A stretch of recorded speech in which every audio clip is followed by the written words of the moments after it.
Itinanggi naman ng dalawang pulis na kabilang sa mga nabanggit sa pagdinig ng Senado kanina na sangkot sila sa bentahan ng iligal na droga at sa pagpatay sa mag-asawang drug pusher sa Rizal. Pinuntahan sila ni PNP Chief Ronald Bato de la Rosa sa kanilang headquarters kanina para pagpaliwanagin. Live mula sa Quezon City, may exclusive report si Marisol Abduraman. Marisol? Jessica, hindi nga pinalampas ni PNP Chief Ronald de la Rosa ang pagkakataon pagkatapos nga niyang pumunta doon sa buro ng patay, rather ng pulis na napatay nga sa isang bypass operation noong nakaraang linggo, ay talagang sinadya niya at kinausap niya itong tatlong pulis na sangkot di umano doon sa illegal na droga. Base na rin yan sa naging salaysay ng witness na nagsalita nga kanina sa Senate hearing. Sa Rizal Police Headquarters, sinarap ni PNP Chief General Ronald de la Rosa ang mga pulis na nabanggit ng testigong si Mary Rose Aquino sa Senado kanina. Si PO1 Reynald Drabe na nagpatawag umano sa mga magulang niya noong June 20, araw na napatay sila. At si PO2 Dennis Malabanan na di naman nabanggit pero nasa affidavit daw ni Mary Rose. Kapwa nila itinagi ang akusasyon. Pag kayo'y matino na pulis, sasabayan ko kayo kahit hanggang saan tayo ahantong ito. Pero pag kayo may ginawang kalukuhan, kung totoo itong pinabit ng anak, talagang mananagot kayo sa akin. Ha? Marami kayo, may official bang kasama, ha? Yes, sir. Ha? Sigurado ka, ha? Opo, sir. Ha? Opo, sir.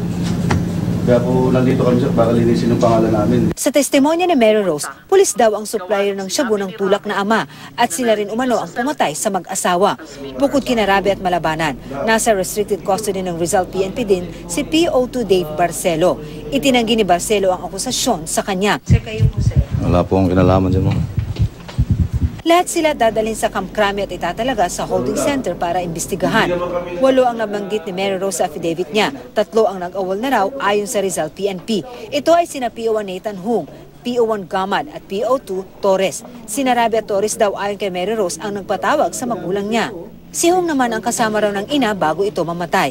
Ang ilang pang nasa affidavit ni Mary Rose, si Alata ay na-dismiss na raw at si Chief Inspector Dave Doki naman na nalipat na raw ng assignment.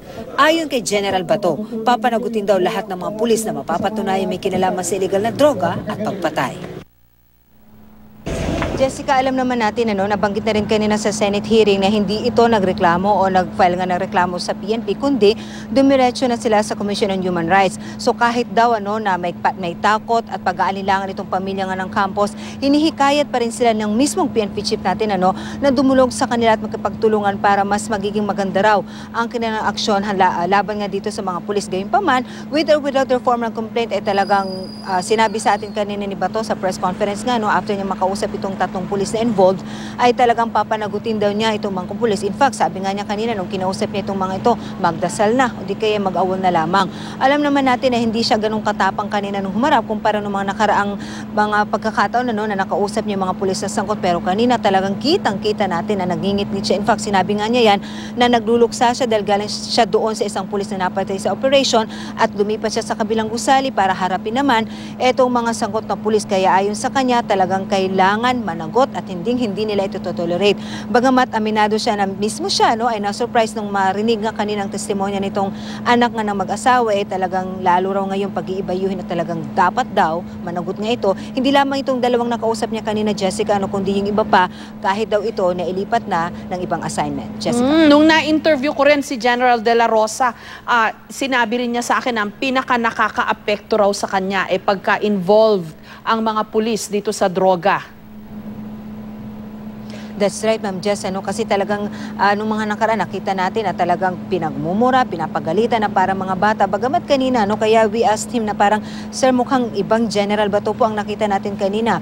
Pero kita natin talaga, Ma'am Jess, talagang nagingit-ngit siya, talagang makikita mo yung kanyang facial expression, mangiyak-ngiyak siya dahil talagang masyado rin siyang, kumbaga, na-touch doon sa nangyari nga na isang kapitan pa mismo. Alam natin na napakahusay siyang opisyal, pero nalagasan nga sila dahil nga dito sa kanilang kampanya laban sa droga. At yun, makakaharap niya kanina yung mga pulis na involved na yun. Kaya alam mo, sabi niya talaga, magdasal kayo kung wala kayong kinalaman, pero siguraduhin nyo rin na talagang malinis at mabait kayo dahil kung hindi, ang Ang sinabi niya rin, Jessica, ay magdasal pa rin kayo. Yun ang hindi natin alam kung anong ibig niya sabihin, pero alam natin na talagang galit na galit siya sa mga ganitong klase. Sabi mo nga rin, Ma'am Jess, sa iyong mga panayam, talagang nagiging sensitibo siya at talagang iba ang kanyang nagiging mga pahayag talaga kay itsura na lang pagkagantong droga ng pinag-uusapan. Kaya ito ngayon talagang ang bilin niya, wag na wag hahayaang makalabas ang kampo ang mga ito. Kung may kinakailangan daw silang asikasuhin o uuwi sa kanilang mga bahay, kailangan escortan sila. So from Rizal, PNP now, kung saan sila nandoon as restricted, ay ililipat ito sa Kampo Crame para matiyak daw na doon lamang sila. At anytime sila kailanganin sa hearing, ay nandoon lamang sila, Jessica. Si General De La Rosa pa nga mismo ang nagbansag, no? Meron palang term na ninja, refers to policemen or police officers na nagre-recycle ng shabu. Ang medyo disturbing at bothersome sa akin na Marisol sa hearing kanina, bagamat ilan lang yung pinangalanan nung testigo dun sa hearing na mga police antipolo, meron ding binanggit yung testigo na 30 to 40 police daw minsan yung pumupunta ba sa kanilang bahay na nagdadala ng droga or involved. Parang hindi lang yung mga pinangalanan kung 30 to 40 nga, kung tama yung dinig ko, intindi ko, medyo napakalaking figure noon.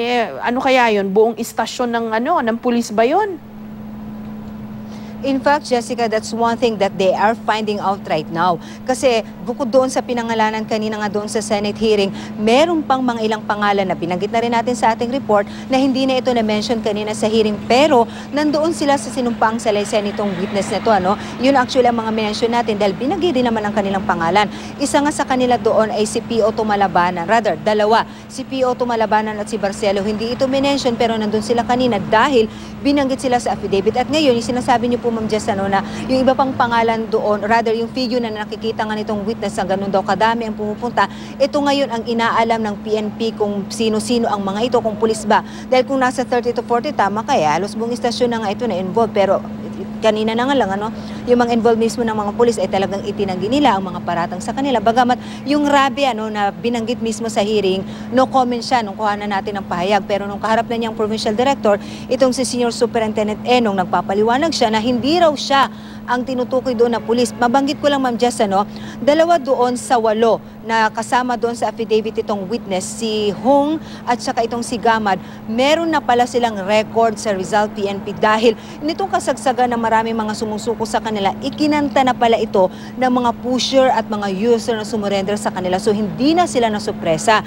Pero nung time na yon, wala raw kasi silang enough evidence para mag-file sila ng kaso. But this time around, na meron na talagang affidavit at nabanggit ulit sila sa witness mismo na humarap sa Senate, talagang tuloy-tuloy na raw ang magiging kaso laban sa kanila. Kaya lang, tama ba yung dinig ko? Nag-awol na yung ilan sa mga ito. So paano pa sila papanagutin o paano pa sila i-assign sa hulo o sa basila ng PNP? Oo, Jessica, ang mahirap dito, you cannot file an administrative case against the policemen if they are on a wall. So, ang gagawin nila, kailangan talagang i-find out na lang sila kung hindi na talaga sila mag-report. Pwede naman silang, hindi nga lang sila mapafile ng kasong administratibo, Ma'am Jess, pero pwede silang sampa ng kasong kriminal, direct filing na lang ang mangyayari. With or without the complaint of the family, pwedeng mag-file naman ng kaso na kriminal ang PNP na mismo laban dito sa mga sangkot na pulis. So, hintayin natin kung talaga hindi na talaga sila magpakita, talagang hindi pa rin sila ligtas doon, Ma'am Jess. Bagamat makakaligtas sila doon sa admin case, but since they are already on a wall, pwedeng sampahan na sila directly ng criminal case once nakapag-file nga ng kaso itong PNP laban sa kanila, Jessica. Maraming salamat sa iyo, Marisol Abduraman.